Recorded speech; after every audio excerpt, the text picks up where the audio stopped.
The story of Joshua's conquest of Canaan stands as one of the most significant narratives in the Bible, filled with lessons of faith, perseverance, and divine guidance. After the death of Moses, Joshua took on the monumental task of leading the Israelites into the Promised Land. The Israelites had spent 40 years wandering in the wilderness, but now they faced a new set of challenges. The land they were to inherit was already occupied by powerful and fortified nations. However, the promise of God was clear. This land was to be theirs, and they would conquer it, not by their own strength, but by their faith and obedience to God's commands.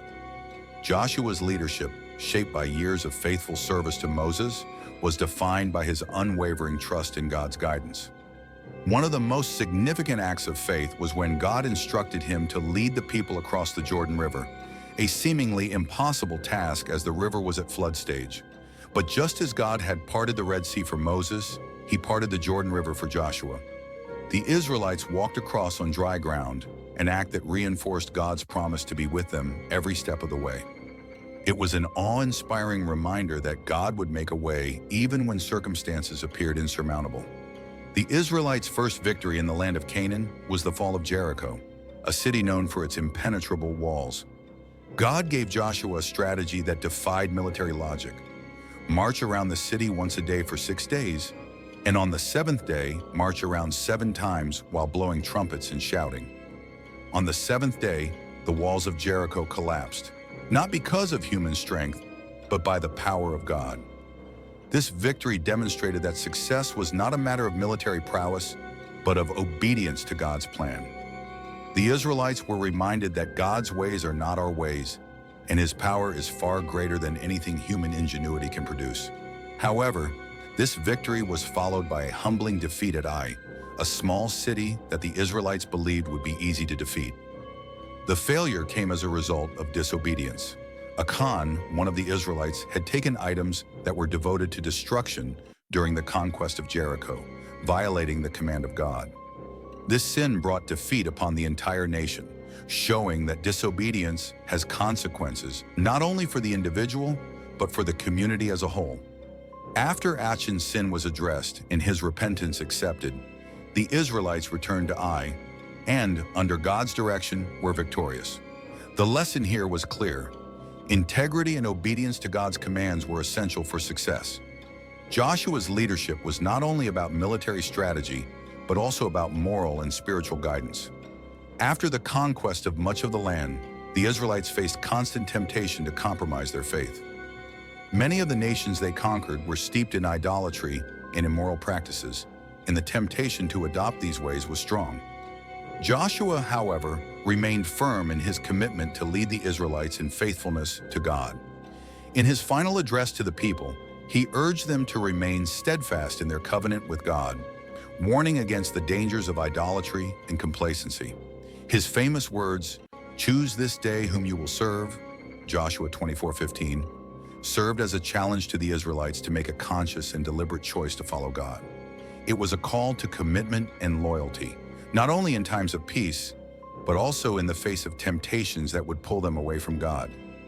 As the Israelites continued to settle in the Promised Land, Joshua also led the distribution of the land among the 12 tribes. This was a moment of fulfillment as the promise made to their ancestors was now realized. But Joshua did not just give the people land. He reminded them of the importance of maintaining their commitment to God. He instructed them to destroy the idols and false gods of the land, ensuring that they would remain a holy people dedicated to God's purposes. The Israelites' conquest was not just about claiming land, but about living as a people set apart for God's purposes. Despite the victory and the fulfillment of the promise, the Israelites' journey was far from over. There were still battles to be fought, and the temptation to forget the lessons learned in the wilderness was ever present. Joshua's leadership was not only about achieving victory in battle, but also about reminding the people to remain faithful to God in the midst of prosperity. As the land was divided, Joshua's exhortation to the people was clear. Success and peace in the land were conditional on their obedience to God. He reminded them that their security was not found in the strength of their armies or the fortifications of their cities, but in their relationship with the Lord. The closing chapters of Joshua's life emphasize the enduring importance of covenant loyalty. Joshua's final moments were marked by his deep concern for the spiritual health of the nation. He knew that the true success of the conquest was not in the land they had acquired, but in their continued faithfulness to the God who had brought them there. In his farewell speech, Joshua challenged the people to put away their idols and to follow the Lord wholeheartedly. His leadership, which began with a deep sense of God's calling and purpose, ended with an unwavering commitment to ensuring that the next generation would continue to serve the Lord. Joshua's story is an enduring testimony to the power of faith, obedience, and God's faithfulness. His journey from servant to leader and his unwavering trust in God's promises provide a powerful example for today's world. As we face our own struggles, whether personal, societal, or spiritual, Joshua's leadership reminds us that the key to overcoming any obstacle is not found in our own strength, but in our willingness to obey God and trust in His power. His story encourages us to approach life's challenges with courage, to stay committed to God's plan, and to always remember that the ultimate victory comes through faith, not by human might. In the modern world, we too face challenges that seem insurmountable, whether in our personal lives, communities, or nations. The lessons from Joshua's conquest are as relevant today as they were thousands of years ago. The story of Jericho reminds us that victory often comes through obedience to God's instructions, even when they seem illogical or impractical. The defeat at Ai teaches us the importance of integrity and accountability in our actions, knowing that our choices affect those around us. Joshua's farewell challenge, "Choose this day whom you will serve," calls each generation to make a deliberate choice to live for God, to reject idolatry, and to remain faithful to His will. Joshua's leadership was not perfect, but it was marked by a consistent reliance on God. As leaders in our own spheres of influence, whether in our families, workplaces, or communities, we can learn from Joshua's example. Leadership is not about personal glory, but about guiding others with humility, integrity, and a deep trust in God.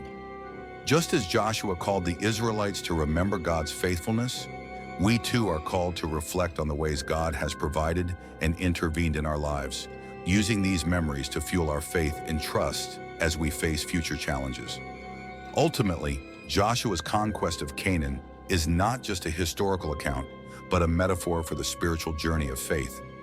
It calls us to a deeper commitment to God, to persevere in the face of difficulties, and to recognize that God's plans are always greater than our own. Through this journey of conquest, Joshua teaches us that true victory is not in the land we acquire, but in our faithfulness to God and our willingness to follow His leading, no matter where it may take us. As we reflect on his story, may we be reminded that the ultimate conquest is the one that takes place within our hearts as we choose to faithfully follow God's will for our lives.